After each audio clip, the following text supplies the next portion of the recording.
وہ یہ کہ رسول اللہ صلی اللہ تعالیٰ علیہ وسلم نے اس صورت سے ہمیں بڑی بشارت دی ہے۔ پیغمبر کائنات کی امت میں جو سب سے بڑا اور سب سے خوفناک فتنہ جس سے ڈرایا گیا ہے، آپ نے سب نے سنا ہوگا، وہ دجال کا فتنہ ہے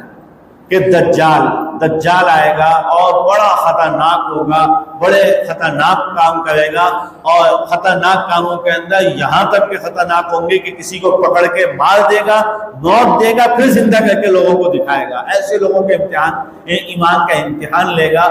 یہ بڑا فتنہ ہے اس امت کا، جو آخری فتنہ ہے، خوفناک فتنہ ہے۔ اس خوفناک فتنے سے رسول اللہ نے باقاعدہ ڈرایا ہے، اور ڈرانے کے اندر بے شمار احادیث اور روایات موجود ہیں کہ دیکھو دجال یہ بھی کرے گا، بتایا ہے کہ یہ کر دے گا، یہ کر دے گا، یہ کر دے گا۔ تمہاری توحید مضبوط ہونی چاہیے، اللہ پہ یقین کامل ہونا چاہیے، کسی طرح تم لرز نہیں جانا، کسی طرح تم پھسل نہیں جانا۔ اور اسی کے اندر جب رسول اللہ اپنی امت پہ شفقت اور عنایت فرماتے ہیں تو ہر شفقت اور عنایت میں رسول اللہ اس شفقت اور عنایت کے عروج پر جاتے ہیں، بالکل آخر تک جا کے اپنی امت کو جو ہے وہ سہارا اور ڈھانس دیتے ہیں۔ اسی سہارے اور ڈھانس کے اندر آپ نے فرمایا میری امت کا جو شخص جمعے کے دن سورہ کہف کی تلاوت کرے گا، اللہ اس کو دجال کے فتنے سے محفوظ فرمائے گا۔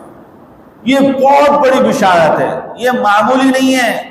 یہ بہت بڑی بشارت ہے، اور یہ نسلوں کے لیے ہے، نسل در نسل،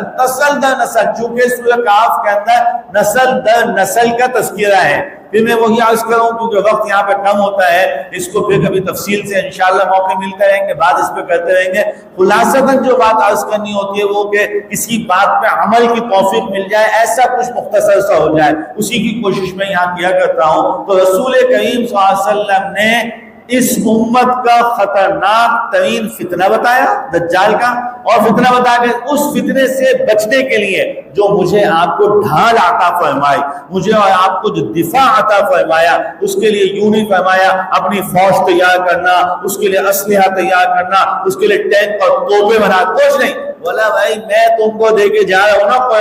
قرآن میں سے سورہ کہف کو جمعے کے جمعے پڑھنا، اس جمعے سے لے کے اگلے جمعے تک اگر دجال آ بھی گیا تو اس کی تلاوت کرنے والا اس کے فتنے سے محفوظ ہوگا۔ اور دوسری روایت میں فرمایا کہ سورہ کہف پڑھنے والا ایک جمعے سورہ کہف پڑھنے والا دوسرے جمعے تک اللہ کی طرف سے اس کو ایک ایسا نور عطا کیا جائے گا جو نور اس کو ہر ظلمت، ضلالت اور ہر پریشانی کے اندر اس کے کام آئے گا۔ یہ